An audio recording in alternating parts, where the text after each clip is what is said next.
चलिए, यहां पर हम हमारी डेली करंट अफेयर की सीरीज को आगे बढ़ाते हैं और आज के सेशन में 30 मई के सभी इंपॉर्टेंट करंट अफेयर एक एक करके यहां पर हम डिटेल में डिस्कस करेंगे। एक एक फैक्ट, एक एक क्वेश्चन, एक एक करंट अफेयर आराम से नोट कीजिएगा। पीडीएफ और मॉक टेस्ट के लिए क्रेजी जीके ट्रिक एप्लीकेशन को आप चेकआउट कीजिएगा। वहां पर आपको पीडीएफ भी मिल जाएगी और मॉक टेस्ट भी मिल जाएगा। हम चलेंगे सबसे पहले क्वेश्चन की तरफ। शुरू करेंगे 30 मई का करंट अफेयर का सेशन। देखिए, इंडिया फर्स्ट ओलंपिक गोल्ड नामक पुस्तक किसने लिखी है?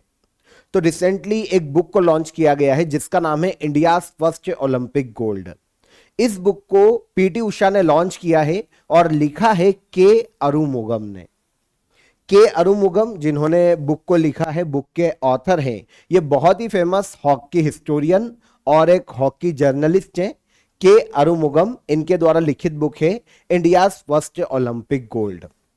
अब इंडिया का जो पहला ओलंपिक गोल्ड था, आप सभी को पता होना चाहिए कि 1928 में एम्स्टर्डम ओलंपिक में हमारी हॉकी टीम ने पहली बार ओलंपिक का गोल्ड जीता था। तो ये जो हमारी ऐतिहासिक उपलब्धि है, इंडियन हॉकी टीम की जो जर्नी रही, इसके बारे में जो सिलेक्शन इश्यूज रहे और जो भी स्ट्रगल हमारी टीम को करना पड़ा गोल्ड तक पहुंचने के लिए, इन सभी के बारे में अपने इस बुक में लिखा है के अरुमुगम ने। तो इनकी बुक है India first Olympic gold. Book का विमोचन किया है पीटी उषा ने। यहां पर के अरुमुगम के बारे में आपको समझ में आ गया कि ये कौन है। इंडिया ने 1928 में एम्स्टर्डम ओलंपिक में अपना पहला ओलंपिक गोल्ड जीता था। हमारी हॉकी टीम ये ओलंपिक गोल्ड लेकर आई थी नीदरलैंड को हराकर। इंटरेस्टिंग ये है कि जो पहला गोल्ड आया है ना, इस ओलंपिक का आयोजन नीदरलैंड में ही किया गया था, एम्स्टर्डम में, और नीदरलैंड ही फाइनल में रनर अप रही थी। इंडिया ने फाइनल में नीदरलैंड को हराया था। इजी। पीटी उषा जिन्होंने विमोचन किया बुक का, ये बहुत ही फेमस इंडियन ट्रैक और फील्ड से संबंधित एक एथलीट है, एक दौड़ से संबंधित खिलाड़ी है पीटी उषा। पयोली एक्सप्रेस के नाम से इनको पुकारा जाता है। ठीक है। अर्जुन अवार्ड इनको 1983 में दिया जा चुका है और आगे चलकर पद्मश्री 1985 में दिया गया था। वर्तमान में ये इंडियन ओलंपिक एसोसिएशन की प्रेसिडेंट के रूप में कार्यरत थे पीटी उषा। और के अरुमुगम के बारे में आपको समझ में आ गया, इंडियन हॉकी हिस्टोरियन और जर्नलिस्ट। तो इनके द्वारा लिखित बुक को हाल ही में लॉन्च किया गया। अंतर्राष्ट्रीय एवरेस्ट दिवस हर साल कब मनाया जाता है? International Everest day. ये डे हर साल मनाया जाता है पूरे वर्ल्ड में 29 मई को। आंसर हो जाएगा आंसर ए। देखिए, वैसे इसको बनाए जाने का जो उद्देश्य है ना, माउंट एवरेस्ट का जो इकोसिस्टम है उसको सेव करना है ना, इकोसिस्टम को प्रोटेक्ट करना, लोगों को माउंट एवरेस्ट के इकोसिस्टम के प्रति अवेयर करना, और यहां पर जो माउंटेनर होते हैं जो कचरा फेंकते हैं उनको भी प्रेरित करना, उनको प्रोत्साहित करना कि वो क्लीन रखे माउंट एवरेस्ट को। तो यह उद्देश्य है इंटरनेशनल एवरेस्ट डे को मनाए जाने का। नेपाल ने पहली बार इसे 2008 में अनाउंस किया था। नेपाल गवर्नमेंट के द्वारा यह मनाया जाता है। किसी इंटरनेशनल ऑर्गेनाइजेशन ने इसे पहली बार अनाउंस नहीं किया था, नेपाल गवर्नमेंट ने अनाउंस किया था, क्योंकि माउंट एवरेस्ट है जो कि वर्ल्ड की सबसे ऊंची चोटी है, ये कहां पर है? नेपाल में, है ना। तो नेपाल ने 2008 में शुरुआत की थी इंटरनेशनल एवरेस्ट डे की। अब बात आती है कि 29 मई का दिन क्यों चुना गया? तो सबसे पहली बार माउंट एवरेस्ट पर चढ़ाई करने वाले एक एडमंड हिलेरी न्यूजीलैंड के और नेपाल के तेंजिंग नोर्गे शेरपा, ये पहले दो व्यक्ति हैं जिन्होंने माउंट एवरेस्ट पर 29 मई 1953 में सफलतापूर्वक चढ़ाई की थी।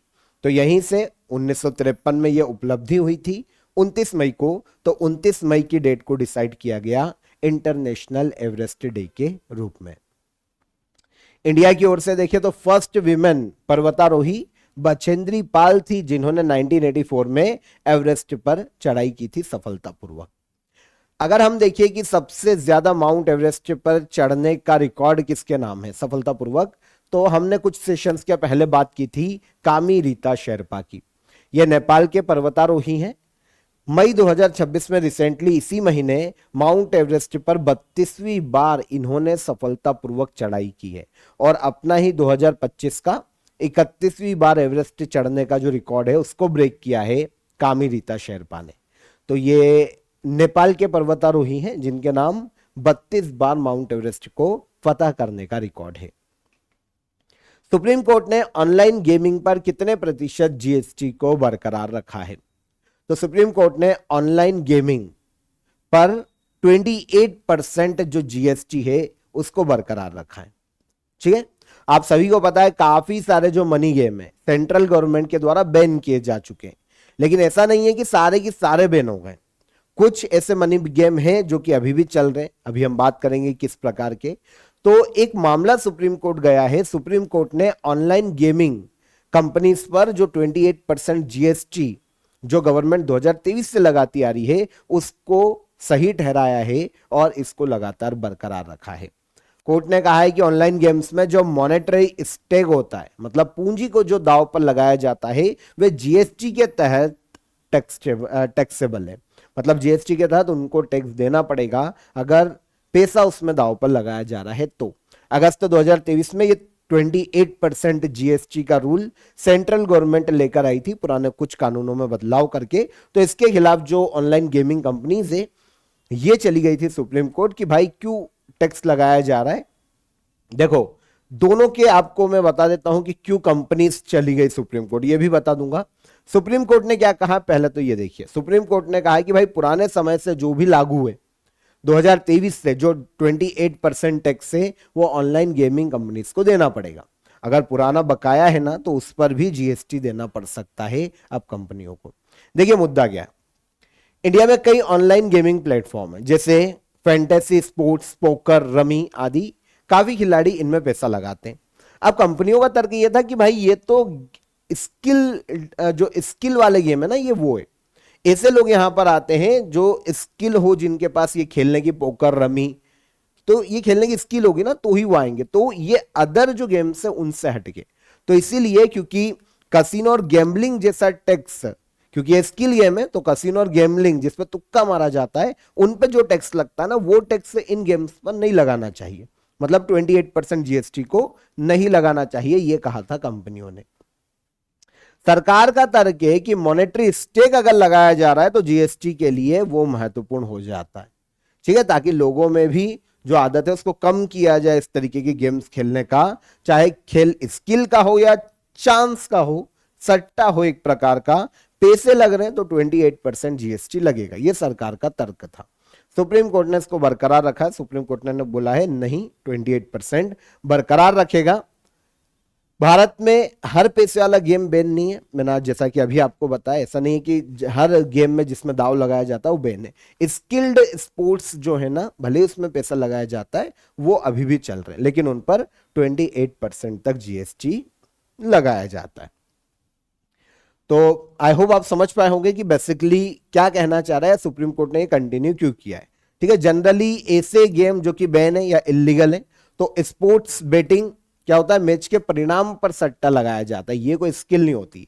एक कसिनो गैम्बलिंग है ना, वो चक्कर घुमाया मूवीज में देखा होगा गैम्बलिंग की, तो वो भी कोई स्किल गेम नहीं होता। लॉटरी, ये सब लक पे चलने वाले गेम है। तो ऐसे गेम इंडिया में पहले से ही बैन है और स्किल बेस्ड गेम जो है वो अभी चल रहे हैं और उन्हीं पर 28% जीएसटी को कंटिन्यू किया है किसने, सुप्रीम कोर्ट ने। इजी। यूनाइटेड नेशन की conflict related sexual violence black list में पहली बार किस देश की आर्म्ड फोर्स को शामिल किया गया है? तो यूनाइटेड नेशन की एक लिस्ट है, क्या है, conflict related sexual violence black list. इसमें पहली बार इजराइल की जो आर्म्ड फोर्स है उसको शामिल किया गया है इस लिस्ट में। है क्या, होता क्या है यूनाइटेड नेशन की एक ब्लैक लिस्ट एक्चुअल में है क्या? देखिए क्या होता है कि काफी देशों के मध्य में युद्ध होता है, गृह युद्ध होता है, उसमें भी काफी सारी फोर्स होती है, काफी सारे गुट होते हैं, है ना, जो कि युद्ध लड़ते हैं। तो यूनाइटेड नेशन की एक ऐसी रिपोर्ट है जिसमें ऐसी सेनाएं, चाहे कोई सेना हो, आर्म्ड फोर्स हो, चाहे कोई गुट हो, है ना, कोई गवर्नमेंट का फोर्स हो या फिर कोई अदर सशस्त्र बल हो, अर्धसैनिक बल हो, अगर वो युद्ध के समय में किसी प्रकार का सेक्सुअल वायलेंस करता है और वो प्रमाणित हो जाता है तो फिर उस देश की आर्म्ड फोर्स को यूनाइटेड नेशन की ब्लैक लिस्ट में शामिल किया जाता है, black list on conflict related sexual violence. अब उन पक्षों को शामिल किया जाता है नॉर्मली रेप, मतलब युद्ध तो लड़ रहे हैं लेकिन जब सामने वाले पक्ष की महिलाएं उनके बोल सकते हैं कि उनके हाथ में आ जाती है, या फिर महिलाओं पर जब वो कंट्रोल कर लेते हैं, उनकी सेना को हराया उनकी महिलाओं को, तो इस प्रकार rape, sexual slavery, forced nudity, या फिर जो जेनिटल वायलेंस होता है, इस तरीके का कोई भी जो सेक्सुअल वायलेंस है उसके आधार पर अगर किसी को प्रमाणित मान लिया जाता है कि उस देश की आर्म्ड फोर्स ने किया है युद्ध के समय में, तो फिर उसे United nation blacklist on conflict related sexual violence में इंक्लूड किया जाता है, और फिर काफी सारे बैन का सामना करना पड़ता है देश को और उस देश की आर्म्ड फोर्स को। तो अगर हम इस लिस्ट को देखें ना, तो इस बार 77 पार्टीज को इसमें शामिल किया गया है, मतलब 77 आर्म्ड फोर्स हैं, अर्धसैनिक बल हैं, गवर्नमेंट फोर्स है, जिनको इस लिस्ट में शामिल किया गया है। इस बार 77 है ऐसे, जो कि अलग अलग 12 देशों में चल रहे युद्ध या संघर्ष से जुड़े हुए। अब जो गाजा और फिलिस्तीन और इजराइल के मध्य में जो युद्ध है, उसमें इजराइल पर ये एलिगेशन लगे हैं जो कि प्रूफ किए गए, तो फिर इजराइल को इस लिस्ट में डाला गया है। हाँ, यहां पर एक और चीज है, हमास इस लिस्ट में पहले से ही है, ठीक है, और काफी सारे देश है, रशिया को भी पहली बार ही इसमें इंक्लूड किया गया, इजराइल और रशिया को। रशिया यूक्रेन युद्ध में यह चीज यूनाइटेड नेशन की इस लिस्ट में मेंशन की गई है। तो आई होप समझ पाए होंगे कि लिस्ट क्या है, किस आधार पर तैयार की जाती है।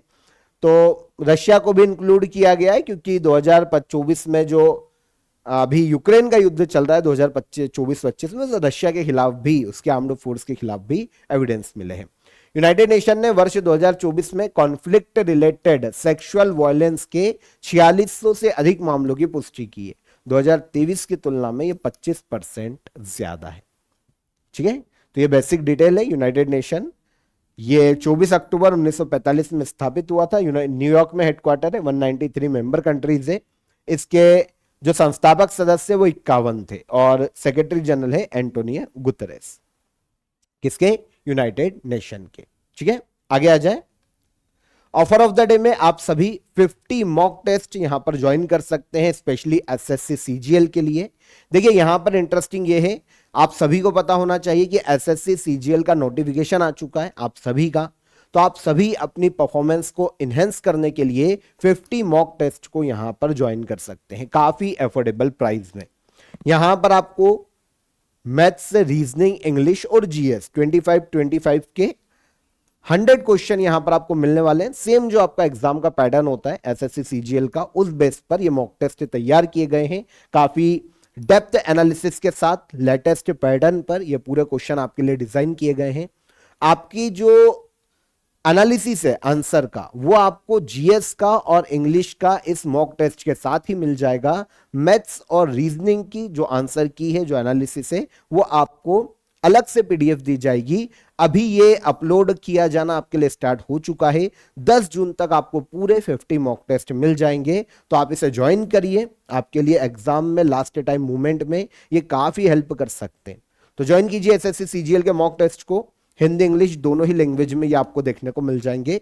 और कोई भी आपकी क्वेरी है, कोई भी आपका क्वेश्चन है, तो आप हेल्पलाइन नंबर पर कॉल कर लीजिए, ठीक है। हमारी टीम आपको गाइड कर देगी, आपकी मदद कर देगी। तो डिस्क्रिप्शन में लिंक है, वहां से आप डायरेक्ट इन्हें अवेल कर सकते हैं, ठीक है। आगे आइए। हाल ही में बशीर बद्र का निधन हो गया, वे किस क्षेत्र से संबंधित थे? बशीर बद्र की बात करें तो ये बहुत ही फेमस उर्दू पोएट है। कौन है ये उर्दू पोएट? कौन? बशीर बद्र। देखिए बशीर बद्र का हाल ही में 91 ईयर की एज में भोपाल में निधन हो गया। इनका जन्म तो उत्तर प्रदेश में हुआ था, उत्तर प्रदेश के फैजाबाद में 1935 में इनका जन्म हुआ था। लेकिन आगे चलकर 1987 में जब मेरठ में कुछ दंगे हुए, तो उस दौरान इनकी अनपब्लिश्ड जो लिटरेचर वर्क्स था उनको नष्ट कर दिया गया था। तब ये यूपी छोड़ के आ गए थे उस वक्त भोपाल, और तब से ये भोपाल में ही रह रहे थे, और अब भोपाल में ही इनका निधन हो गया है। बशीर बद्र, जिनका 91 वर्ष की आयु में निधन हो गया। पद्म अवार्ड अगर मिला होता इनको तो हम पद्म अवार्ड को डिस्कस करते, क्योंकि फिर वो सबसे बड़ा अवार्ड हो जाता। इससे नीचे के अवार्ड काफी इनको मिले, लेकिन वो इतने इंपॉर्टेंट नहीं है एग्जाम के पॉइंट ऑफ व्यू से। तो आप इतना याद कर लो कि बशीर बद्र जो कौन है, ये तो उर्दू पोएट हैं, जिनका हाल ही में 91 ईयर की एज में निधन हो गया, भोपाल में रहने वाले थे या भोपाल या एमपी के रहने वाले थे। जन्म उत्तर प्रदेश का है। ठीक है। भारत का पहला महिलाओं के नेतृत्व वाला सौर ऊर्जा संयंत्र किस राज्य में शुरू किया गया है? तो यहां पर बात की जा रही है ऐसा सोलर पावर प्लांट जो कि विमेन लीड है। इंडिया का first women lead solar power plant ये शुरू किया गया है तेलंगाना राज्य में। कहां शुरू किया गया? तेलंगाना राज्य में। तेलंगाना राज्य में 1 मेगावाट क्षमता वाला यह सोलर पावर प्लांट है। तेलंगाना का खम्मम डिस्ट्रिक्ट है और यहां पर एक गांव है वेंकटापुरम विलेज। वेंकटमपुरम विलेज एक गांव है। यहां पर 1 मेगावाट का 3 करोड़ की लागत से यह सोलर पावर प्लांट लगाया गया है। इंटरेस्टिंग यह है कि विमेन लीड इंडिया का पहला सोलर पावर प्लांट है तेलंगाना में। ठीक है। तेलंगाना की जो विमेन सेल्फ हेल्प ग्रुप्स हैं, स्वयं सहायता समूह, उनके द्वारा इसे संचालित किया जाता है। तो रिन्यूएबल एनर्जी सेक्टर में विमेन एम्पावरमेंट को बढ़ावा देना इस सोलर पावर प्लांट का मुख्य उद्देश्य है। तेलंगाना की स्कीम है और अलग अलग डिस्ट्रिक्ट में तेलंगाना और भी ऐसे सोलर पावर प्लांट बनाने की योजना बना रहा है जो कि विमेन लीड हो, जो कि स्वयं सहायता समूह की महिलाओं के द्वारा चलाए जाए। गवर्नमेंट के द्वारा, सरकार के द्वारा प्रोजेक्ट के लिए लैंड सपोर्ट दिया गया, सब्सिडी सपोर्ट दिया गया है और इसके अलावा अदर जो भी सपोर्ट उनको लगे वो सब सुविधाएं सरकार के द्वारा ही, तेलंगाना सरकार के द्वारा यहां पर प्रदान की गई है। तो लागत आई है 3 करोड़ रुपए और 1 मेगावाट क्षमता वाला इंडिया का first women lead solar power plant. कहां पर? तेलंगाना। सेल्फ हेल्प ग्रुप समझ में आ गए। महिलाओं के छोटे छोटे समूह होते हैं जो कि सेविंग, क्रेडिट या फिर अच्छे जीवन जीने के लिए काम करने के उद्देश्य से साथ में मिलकर काम करते हैं कोई भी। ठीक है। ये स्वयं सहायता समूह होते हैं। तेलंगाना सरकार का उद्देश्य है कि 2030 तक 20,000 मेगावाट सोलर पावर जनरेशन कर सके तेलंगाना सरकार। तो 2030 तक का ये लक्ष्य है और हर डिस्ट्रिक्ट में ऐसे सोलर पावर प्लांट तेलंगाना के द्वारा लगाए जाने वाले हैं। डैग हैमरजोल्ड मेडल से मरणोपरांत सम्मानित किए जाने वाले भारतीय शांति सैनिक कौन बने हैं? तो ये यूनाइटेड नेशन पीस कीपिंग, अगर आपने सुना हो तो हमने पहले भी बात की थी यूनाइटेड नेशन पीस कीपिंग की।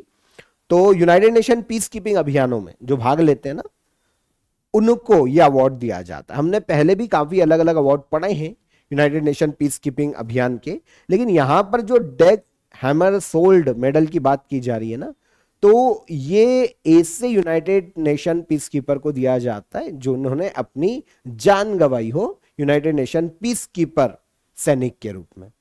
तो ऐसे किसी सैनिक को दिया जाता है। 2 इंडियन जो सैनिक हैं उनको यह अवार्ड दिया गया। ठीक है। कौन कौन? हरभजन सिंह और सुजीत कुमार प्रधान। तो मरणोपरांत हरभजन सिंह और सुजीत कुमार प्रधान को दिया गया डैग हैमरजोल्ड मेडल। यूनाइटेड नेशन के दूसरे प्रमुख थे, उन्हीं के नाम पर इसका नाम रखा गया है। 2 भारतीय पीस कीपर को दिया गया, लांस हवलदार हरभजन सिंह और नायब सूबेदार सुजीत कुमार प्रधान। इन्होंने यूनाइटेड नेशन के 2 अलग अलग पीस कीपिंग अभियानों में अपनी सेवाएं दी थी और सेवा देते हुए, क्योंकि गृह युद्ध और ऐसी जगह पर सेवा देनी होती है, तो सेवा देते हुए इनकी मृत्यु हुई थी। तो इन दोनों का अवार्ड दिया गया 5 जून 2026 को यूनाइटेड नेशन हेडक्वार्टर न्यूयॉर्क में समारोह में इनको अवार्ड दिया जाएगा। अभी केवल अनाउंस हुआ है। ठीक है। तो United nation peace keeping mission के दौरान शहीद हुए मिलिट्री, पुलिस या जो सिविलियन होते हैं उनको मरणोपरांत यह अवार्ड दिया जा सकता है, लेकिन शर्त यही है कि यूनाइटेड नेशन पीस कीपिंग अभियानों में मृत्यु हुई हो सेवा देते हुए। अब दोनों कहां पर कार्यरत थे यह क्वेश्चन आ सकता है।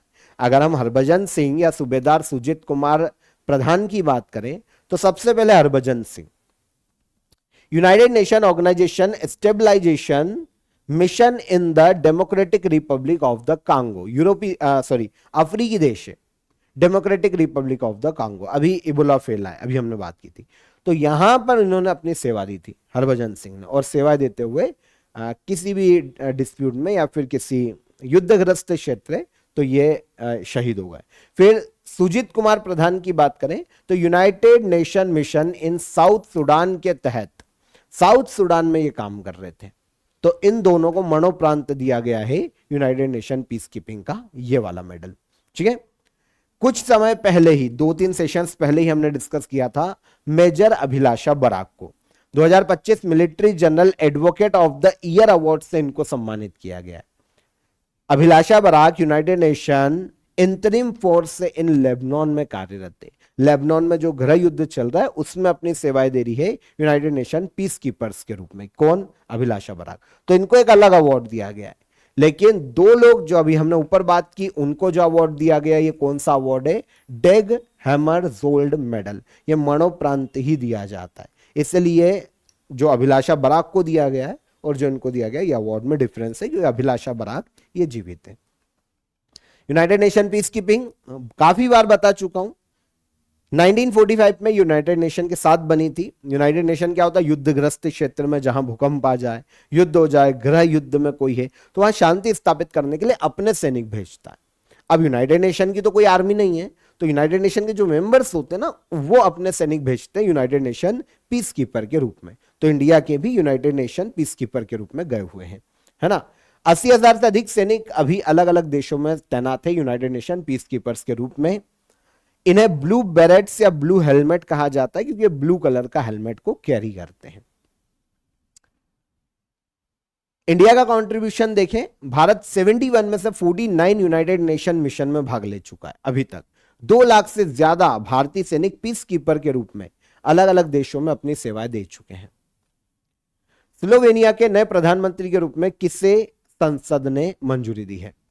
तो स्लोवेनिया जो कि एक यूरोपीय देश है, इसके नए प्रधानमंत्री बनेंगे जानेज जानजा। तो जानेज जानजा ये स्लोवेनिया के नए पीएम के रूप में अपॉइंट किए जाने वाले। स्लोवेनिया की जो पार्लियामेंट है उसने राइट विंग के नेता जानेज जानजा को प्राइम मिनिस्टर के रूप में मंजूरी प्रदान की है। तो अब जानेज जानजा एक बार फिर से 14वीं बार स्लोवेनिया के प्राइम मिनिस्टर बनेंगे।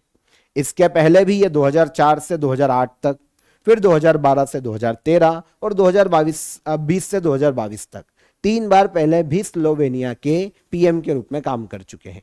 और अब एक बार फिर से 4थी बार स्लोवेनिया के पीएम बनेंगे जानेज जानसा। ठीक है। वैसे ये डोनाल्ड ट्रंप और जो विक्टर अर्बन है इनके नजदीकी माने जाते हैं, मतलब प्रो इजरायली हैं और कहीं ना कहीं फिलिस्तीन के आलोचक के रूप में भी है, क्योंकि राइट विंगर नेता है तो ये फिलिस्तीन के आलोचक भी और इजराइल और यूएसए के प्रो देखने को मिलते हैं। तो कौन है ये? जानेज जानजा स्लोवेनिया के नए पीएम अपॉइंट किए जाएंगे। लुब्लियाना ये कैपिटल है स्लोवेनिया की। अगर हम स्लोवेनिया की लोकेशन देखते हैं, यूरोपीय देश है, इसकी नेबर कंट्री में उत्तर में ऑस्ट्रिया देखने को मिलता है, पूर्व में आते हैं तो हंगरी, दक्षिण में आएंगे तो हमको ये देखने को मिलेगा क्रोएशिया, ठीक है, और पश्चिम में जाएंगे हम इस तरफ तो ये इटली की सीमा इससे टच होती है।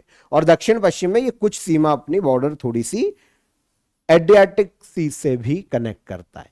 तो ये है यूरोपीय देश स्लोवेनिया और नताशा पिर्क मुसार इसके पीएम के प्राइम मिनिस्टर के पद पर है वर्तमान में। सॉरी, प्राइम मिनिस्टर बोल रहा हूं, प्रेसिडेंट के पद पर है वर्तमान में। और प्राइम मिनिस्टर कौन बने? जानेज जानजा नए बने हैं। लगातार नहीं, 4थी बार, इतना याद कर लो। केंद्र सरकार द्वारा स्वीकृत सार्थक पीडीएस योजना किस क्षेत्र से संबंधित है? तो नाम से समझ में आ जाएगा, सार्थक पीडीएस। पीडीएस का फुल फॉर्म होता है पब्लिक डिस्ट्रीब्यूशन सिस्टम।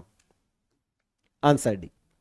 आपने देखा होगा प्रधानमंत्री गरीब कल्याण अन्न योजना के तहत जो कंट्रोल की दुकानें होती है ना, पीडीएस सिस्टम की जो दुकानें होती है वहां से अनाज दिया जाता है। तो इन्हीं दुकानों को अपग्रेड करने के लिए, पब्लिक डिस्ट्रीब्यूशन सिस्टम जो है इनको अपडेट करने के लिए सार्थक पीडीएस स्कीम को सेंट्रल गवर्नमेंट ने मंजूरी दी है 5 साल के लिए। ठीक है, तो 25,530 करोड़ की ये योजना है सार्थक पीडीएस स्कीम। 5 साल के लिए सेंट्रल गवर्नमेंट ने हाल ही में इस योजना को परमिट किया है। 31 मार्च 2031 तक ये योजना लागू रहेगी। भारत में department of food and public distribution, ministry of consumer affair, food and public distribution, इनके द्वारा इस योजना को इंप्लीमेंट किया जाएगा। ये नोडल मिनिस्ट्री है। उद्देश्य क्या है? पब्लिक डिस्ट्रीब्यूशन सिस्टम का मॉडर्नाइजेशन करना, है ना, सभी तक अनाज पहुंच सके, बिल्कुल ट्रांसपेरेंसी रहे। इसके अलावा जो राशन ट्रांसपोर्ट है, जो हैंडलिंग है, उसको और ज्यादा मजबूत किया जाए ताकि किसी को भी राशन का अभाव ना हो। तो इस तरीके से पीडीएस सिस्टम को और ज्यादा मॉडर्नाइज करना, पूरे भारत में सभी 36 स्टेट और यूनियन टेरिटरी में नेशनल फूड सिक्योरिटी एक्ट 2013 के तहत 81 करोड़ से ज्यादा लोगों को जिनको लाभ मिलता है, उन सभी को ये योजना कवर करने वाली है। तो पीडीएस से जिनको अनाज नहीं मिलता है लेकिन उनका नाम है, उनको भी यहां पर कवर किया जाएगा। तो नाम है योजना का सार्थक पीडीएस स्कीम। 5 साल के लिए 25,530 करोड़ का बजट रखा गया है। अगर हम यहां पर नेशनल फूड सिक्योरिटी एक्ट की बात करें, 2013 में इस स्कीम को लाया गया था, सभी को भोजन का अधिकार दिया जा सके, इस उद्देश्य से नेशनल फूड सिक्योरिटी एक्ट है 2013 का। Last question, under 23 Asian wrestling championship 2026 में मेंस फ्री स्टाइल और विमेंस रेसलिंग टीम टाइटल किस देश ने जीता है? Under 23 Asian wrestling championship, Asian wrestling federation इसका आयोजन करवाती है, जो कि एशिया में रेसलिंग खेलों को गवर्न करने वाली बॉडी है। तो रिसेंटली इसके द्वारा अंडर 23 साल से जो अंदर के होते हैं ना रेसलर, वो पार्टिसिपेट करते हैं। तो अंडर 23 एशियन रेसलिंग चैंपियनशिप का आयोजन किया गया। इसमें मेंस फ्री स्टाइल और विमेंस रेसलिंग टीम टाइटल, ये दोनों टाइटल इंडिया ने ही अपने नाम किए हैं। पहली चीज तो आयोजन कहां हुआ? तो इस रेसलिंग चैंपियनशिप का आयोजन किया गया वियतनाम के डा नांग नाम के शहर में। वियतनाम के डा नांग में आयोजन किया गया under 23 Asian wrestling championship 2026। India ने टोटल 27 मेडल जीते। हम सेपरेट नहीं कर रहे, ऑल ओवर देख रहे हैं। सबसे पहले 3 कैटेगरी होती है अलग अलग, तीनों में इवेंट होते हैं, पर अभी हम कंपाइल करते हैं। 27 मेडल जीते, 11 गोल्ड, 7 सिल्वर और 9 ब्रॉन्ज मेडल। और इसी के साथ अब तक का बेस्ट प्रदर्शन रहा है इंडिया का अंडर 23 एशियन रेसलिंग चैंपियनशिप में। अब एक एक करके हम कैटेगरी की बात करते हैं। सबसे पहले मेंस फ्री स्टाइल रेसलिंग आती है। इसमें इंडिया विनर रहा, अभी हमने बात की थी, है ना, जो इवेंट का खिताब है इंडिया ने जीता। किर्गिस्तान सेकंड पर, कजाकिस्तान तीसरे पर। मेंस फ्री स्टाइल रेसलिंग में भारत ने टोटल 9 मेडल जीते। अगर हम सेपरेट करें तो 9 मेडल जीते हैं भारत ने टोटल। फिर विमेंस रेसलिंग आती है, टीम चैंपियनशिप, तो इसमें भारत ने टोटल 10 मेडल जीते हैं विमेंस कैटेगरी में। एक तीसरी होती है ग्रीको रोमन रेसलिंग। इसमें क्या होता है, कमर के नीचे पकड़ा नहीं जाता रेसलिंग में, या फिर हमला नहीं किया जाता, कमर के ऊपर ऊपर ही ये रेसलिंग खेली जाती है, अपर बॉडी में ही। नॉर्मली जो भी थ्रो, लिफ्ट, होल्ड करना, ये अपर बॉडी में। नीचे अगर कोई अटैक करता है तो फिर वो फाउल या फिर पेनल्टी देता है। तो एक ग्रीको रोमन रेसलिंग है, इसमें 8 मेडल जीते हैं इंडिया ने। तो ये टोटल मिलाकर देखो, इधर हो गए 8, इधर हो गए कितने, 9, और ये होगा 10। 10 और 9 19 और 8 27 मेडल टोटल जीते। ग्रीको रोमन रेसलिंग में एकमात्र गोल्ड सुमित ने जीता है 63 किलोग्राम वेट कैटेगरी में, ग्रीको रोमन रेसलिंग की इस चैंपियनशिप में। ठीक है, तो आई होप समझ में आया होगा। बेसिक था, इतना ज्यादा पूछा नहीं जाएगा, पर बेसिक आप यहां पर याद रख लेना। Under 23 Asian wrestling championship Asian wrestling federation इसका आयोजन करवाता है। 3 कैटेगरी होती है और ये तीनों कैटेगरी में हमने मेडल डिस्कस कर लिए। ठीक है, तो यहां पर 30 मई के हमारे सभी करंट अफेयर हमने डिटेल में समझे। अब हम आएंगे लास्ट डे के करंट अफेयर को रिवाइज करने के लिए। 236 करोड़ की मिशन क्वीन पाइनएप्पल इनिशिएटिव किस राज्य में शुरू की गई है? तो इसे शुरू किया है किसने? त्रिपुरा ने। बेंगलुरु में आयोजित 8th Indian open international para athletics championship 2026 में पुरुषों की भाला फेंक F64 कैटेगरी में वर्ल्ड रिकॉर्ड बनाया है सुमित अंतिल ने। कौन सा देश भारत को पीछे छोड़ते हुए वर्ल्ड का 5वां सबसे बड़ा शेयर मार्केट हो गया? ताइवान। उल्लास पहल के तहत पूर्ण साक्षर 5वां जिला कौन बना? Sikkim. Operational data centre capacity के मामले में एशिया पैसिफिक रीजन में इंडिया है सेकंड पर, चाइना है पहले पर। आईएसएसएफ वर्ल्ड कप 2026 में विमेंस 25 मीटर पिस्टल इवेंट में वर्ल्ड रिकॉर्ड बनाकर गोल्ड जीता है ईशा सिंह ने। सेनेगल के नए प्रधानमंत्री अहमदो अल अमीनो लॉ बने। समुद्री उत्पाद निर्यात विकास प्राधिकरण के अध्यक्ष बने पी जवाहर। श्यामलाल मीणा का निधन हो गया, इंडियन आर्चर थे, बहुत ही फेमस। और पीएम वाणी स्कीम का संबंध किससे है? तो public wifi and broadband access से। ये सारे करंट अफेयर कल के सेशन के रिवाइज हो गए। क्वेश्चन ऑफ द डे का आंसर ले लेते हैं। गाड़ी की जो हेडलाइट होती है वो कॉन्केव मिरर होता है, ठीक है, एक प्रकार का। जल में डूबी हुई छड़ किस दर्पण की भांति होती है? तो ये कॉन्वेक्स मिरर की भांति काम करती है। लैक्टोमीटर से दूध की शुद्धता को मापा जाता है, प्योरिटी को मापा जाता है। तो ये तीनों क्वेश्चन के आंसर आज के सेशन के। अब आज के क्वेश्चन ऑफ द डे, किस भारतीय वैज्ञानिक को मिसाइल मैन ऑफ इंडिया कहा जाता है? Simple question. भारत के संविधान का कौन सा अनुच्छेद इमरजेंसी से संबंधित प्रावधान का वर्णन करता है? नोबेल पुरस्कार भारत में पहली बार किसने जीता था? तो ये तीनों क्वेश्चन को कमेंट में आंसर कीजिए। सेशन पसंद आया हो तो लाइक और शेयर करके जाइए, और चैनल पर पहली बार आए हो तो चैनल को सब्सक्राइब कर लो। हम कल फिर मुलाकात करेंगे नेक्स्ट डे के करंट अफेयर में। तब तक अपना ख्याल रखिएगा। जय हिंद, जय भारत।